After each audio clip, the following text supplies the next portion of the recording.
Bueno, entonces aquí nos pasa algo parecido como cuando estábamos viendo las guías de los signos vitales. ¿Cómo así?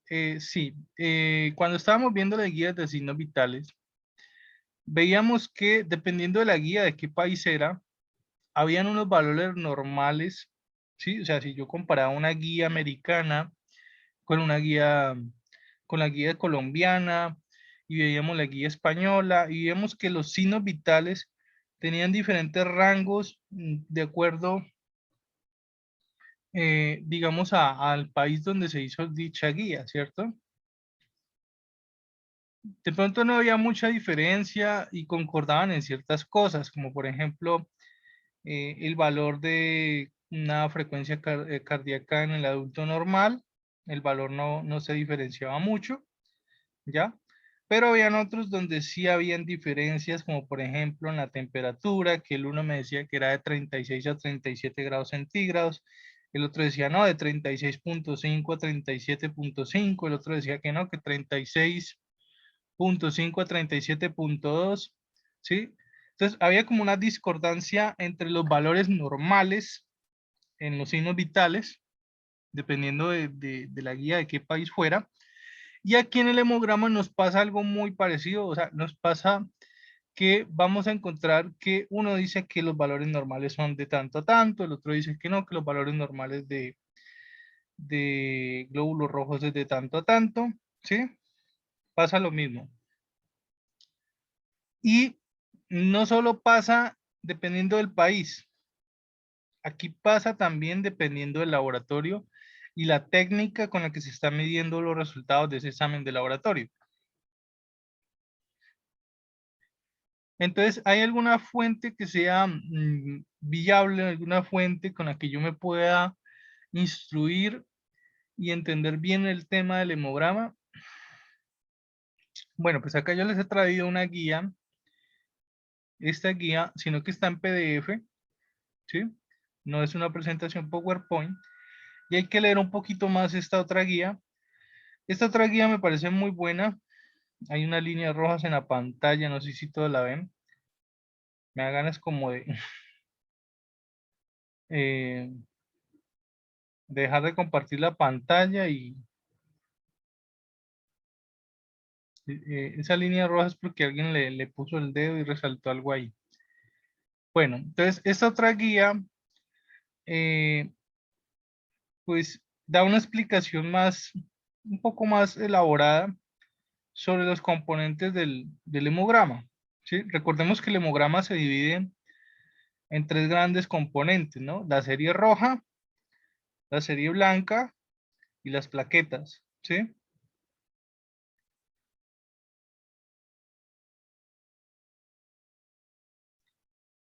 Entonces miren cómo es el método, miren lo que nos dice. Para la realización del hemograma, vamos a quitar esto aquí, vamos a minimizar acá y vamos a darle en modo lectura. Ahí, miren lo que nos dice. Para la realización del hemograma se toma una muestra de sangre de una vena. Y ustedes dirán, uy, no, pero tan obvio, ¿no? Pues no, ni tan obvio. Porque recuerden que no todos los vasos sanguíneos son iguales, ¿sí? Hay vasos sanguíneos como por ejemplo las arterias, que son más profundas y tienen pulso. Entonces no es una obviedad decir que es sangre de una vena, porque recuerden, hay sangre capilar, hay sangre arterial y hay sangre venosa, ¿sí? Son los tres tipos de vasos sanguíneos. Entonces, cuando se habla de exámenes de laboratorio, generalmente las muestras se toman de sangre venosa, ¿ya? Sin embargo, hay muestras de sangre que se toman de sangre arterial, ¿sí? Y ahí era donde yo les hablaba a ustedes de los gases arteriales. Ese es un examen de laboratorio que solo se puede medir correctamente si se toma de una muestra de sangre arterial. ¿Ya? Entonces no es tan obvio decir, uy, no, qué obvio, sangre venosa. La mayoría de exámenes de laboratorio sí se van a tomar de sangre venosa. Usualmente del antebrazo se deben tomar medidas de asepsia para evitar las infecciones y se utiliza un torniquete para favorecer la extracción. Entonces ustedes me dirán, profe, ¿y cómo vamos a aprender a hacer eso? Bueno, por ahora vamos a ver la teoría y más adelante ya veremos cómo hacemos la práctica. Preferiblemente hacerla presencial, obviamente. La virtual, no. Yo soy de los que no estoy muy de acuerdo con hacer prácticas virtuales. Entonces, esperemos que vuelva un poco la normalidad, para hacer esa práctica de toma de sangre venosa. Y para la práctica de curación de heridas, imagínense, la teníamos programada para el 4 de mayo. Ya hoy es 3. Entonces, no sé eh, en qué momento podremos hacer estas prácticas, porque pues estos paros y estas marchas nos van posponiendo las prácticas, ¿ya? Y, por ejemplo, para hacer la práctica de curación de heridas allá en el laboratorio, sí o sí vamos a necesitar del mío. Y pues con lo de las marchas, el mío no está prestando el servicio. Bueno, entonces, para evitar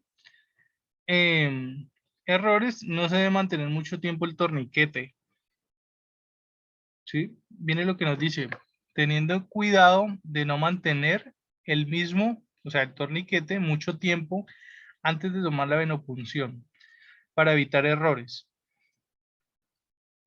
La cantidad a extraer debe guardar la proporción recomendada con el anticoagulante empleado.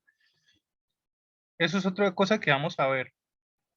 Los exámenes de laboratorio, dependiendo del tipo de muestra o lo que yo voy a analizar en la sangre, se va a extraer y se va a almacenar en frascos diferentes, ¿sí? Cada frasco tiene un tipo anticoagulante especial. ¿Cómo hace anticoagulante? Pues una sustancia que evita que la sangre coagule. Porque si la sangre se coagula, no se va a poder hacer la prueba, no se va a poder hacer el análisis de esa muestra de sangre, ¿ya? Entonces todos los frasquitos tienen un anticoagulante, así usted no lo vea, ahí está, ¿sí? Y en el caso del hemograma, el tipo anticoagulante que está en ese frasquito es el anticoagulante ECTA, ¿ya? EDTA, ECTA, ¿sí? ¿Cómo vamos a distinguir ese frasquito? Generalmente hay dos formas. Uno es que usted se aprenda qué tipo anticoagulante tiene el frasco, ¿ya? Entonces usted lee en el frasco y en el frasquito debe tener estas letras. Anticoagulante ECTA. La otra forma, y que realmente no lo recomiendan mucho los docentes, es el sistema de colores. ¿Por qué no se recomienda el sistema de colores? Porque te puedes equivocar, ¿sí? ¿Cómo hace que te puedes equivocar? Pues hay frascos que a veces tienen el mismo color y por lo tanto la persona se confía, ¿cierto? Y puede terminar almacenando la muestra de sangre en el frasco equivocado, ¿ya? Generalmente el tubo anticoagulante ECTA, eh, para usted estar seguros, verifiquen las dos formas. O sea, vean el color, pero también vean que tenga estas letras. Si no tiene ninguna letra y no tiene estas siglas ECTA, pues desconfíe. A lo mejor estás cogiendo un frasco para un uso diferente, ¿sí? Y luego dices, oh, la embarraste, ¿ya? Entonces, siempre tengan en cuenta eso, que el tubo de muestras para el hemograma tiene que decir en la etiqueta, en letras chiquitas, EDTA, anticoagulante ECTA, y generalmente es el tubo de tapa lila, ¿sí? O moradito perla. No dice el tubo de tapa lila, ¿sí? Como moradito. Si no conocen, pues, cuál es el color lila. Y nos dice que los tubos usados generalmente están calculados para que tú extraigas de 3 a 4 cc de sangre. La muestra se procesa de inmediato en un aparato de contador automático, el cual usa métodos para identificar las células basados en la impedancia eléctrica, la complejidad de la célula, ¿sí? Y lo que se analiza son la cantidad de eritrocitos, leucocitos y plaquetas, la cuantificación de la hemoglobina, el cálculo del hematocrito, y se calculan el BCM, volumen corpuscular medio, el HCM, el hematocrito corpuscular medio, el RDW, el ancho de distribución de banda, y bueno, estos dos últimos no me acuerdo muy bien, pero para eso estamos aquí, ¿sí? Pero son igual de importantes, ¿ya?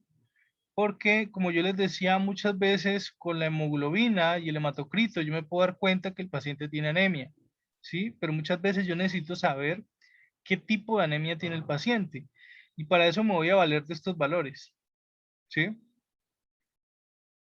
De esa forma podemos clasificar qué tipo de anemia tiene la persona. O sea, no basta con saber que tiene anemia. Yo necesito saber qué tipo de anemia es. Lo mismo me pasa con la serie blanca. Yo puedo mirar los leucocitos y decir, ah, el paciente tiene fiebre, el paciente tiene leucocitos altos, entonces por lo tanto tiene posiblemente una infección o una alergia. Pues sí, puede que sí, pero yo necesito saber qué tipo de infección es o diferenciar esa infección de una alergia. Puede que sea una alergia y yo lo estoy tomando como una infección, ¿cierto? Entonces yo necesito estar seguro realmente qué es lo que está causando ese aumento de leucocitos, ¿cierto? Entonces no basta con solo mirar los leucocitos y decir, ah, no, sí, el paciente está infectado. ¿Sí? Yo necesito saber qué tipo de infección es, si es una alergia, si es una infección por parásitos, si es una infección viral, bacteriana, etcétera. Entonces, para eso me voy a guiar de los 5 tipos de leucocitos y dependiendo de la alteración en los leucocitos, cuál tipo de leucocito fue el que se alteró, pues yo puedo mirar, pues, qué es lo que le causó o qué es lo que está atacando al paciente. Puede ser un cuerpo extraño y simplemente sea un cuerpo extraño y el cuerpo lo tomó así como una amenaza y se produjo una alergia. ¿Sí? El cuerpo a veces reacciona de forma violenta contra un cuerpo extraño. Entonces, puede que ni siquiera sea una bacteria, puede ser un cuerpo extraño y se produjo una alergia. Entonces, lo mismo pasa con anemia.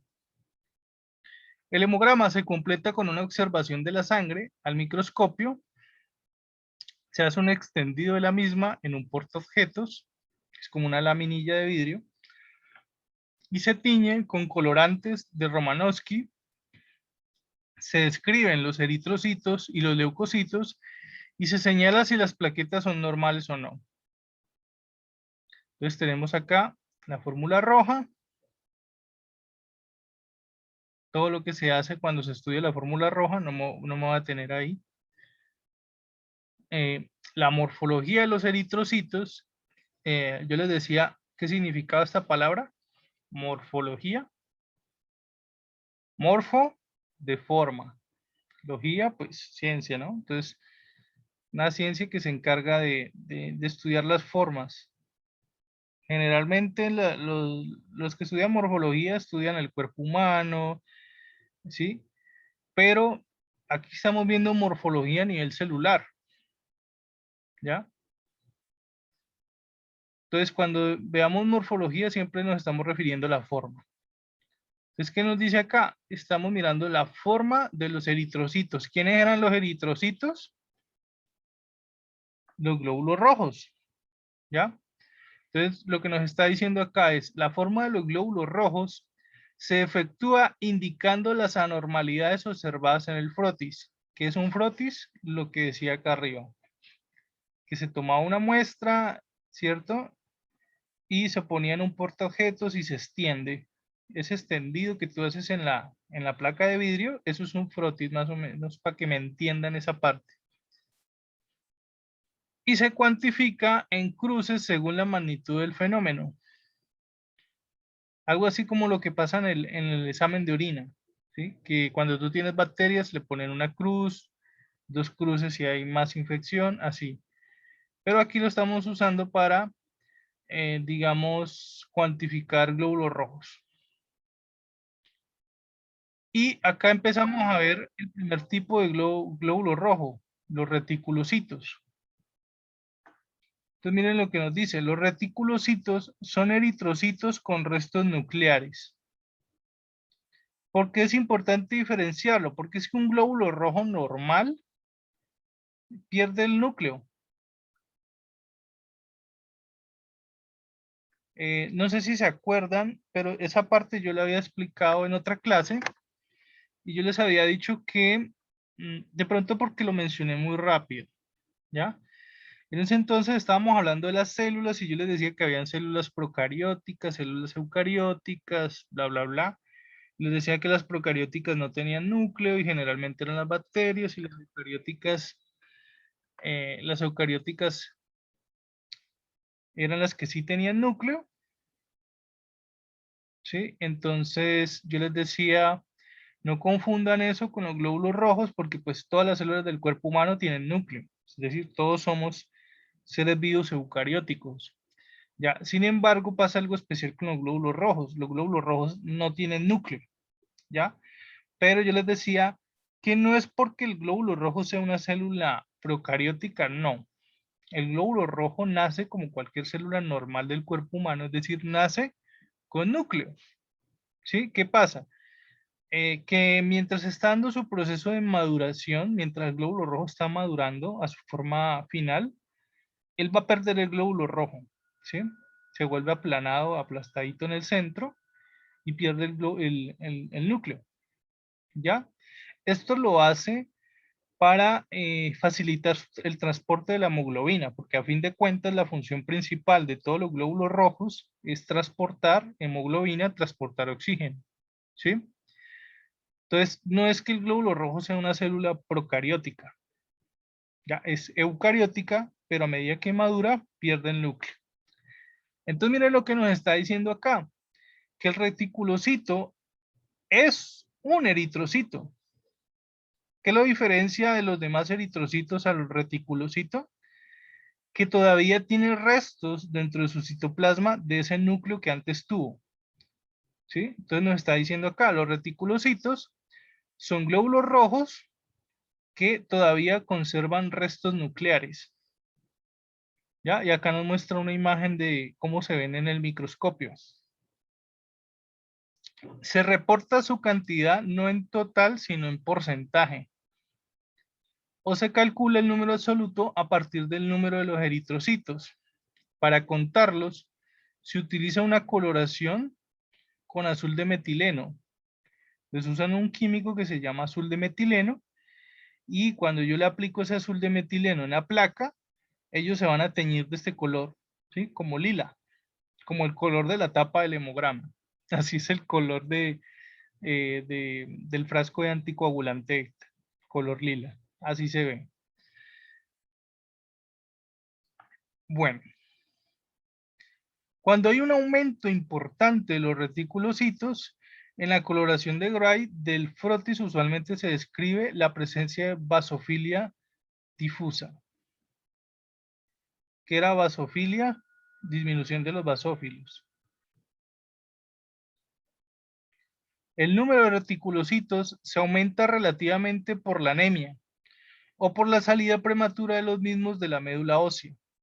¿Se acuerdan que yo les había dicho en una clase que los glóbulos blancos y muchas células de la sangre, los glóbulos rojos también, no solo los blancos, muchos maduraban en la médula ósea y yo les decía que, por ejemplo, los linfocitos maduraban en el vaso y otros maduraban en el timo y que por eso se llamaban linfocitos B y los otros llamaban linfocitos T. Bueno, en ese momento yo les hablé de la médula ósea y yo les decía que esa es una de las explicaciones de por qué un paciente con leucemia necesita un trasplante de médula ósea, ¿sí? Porque la leucemia es conocida como el cáncer de la sangre, ¿ya?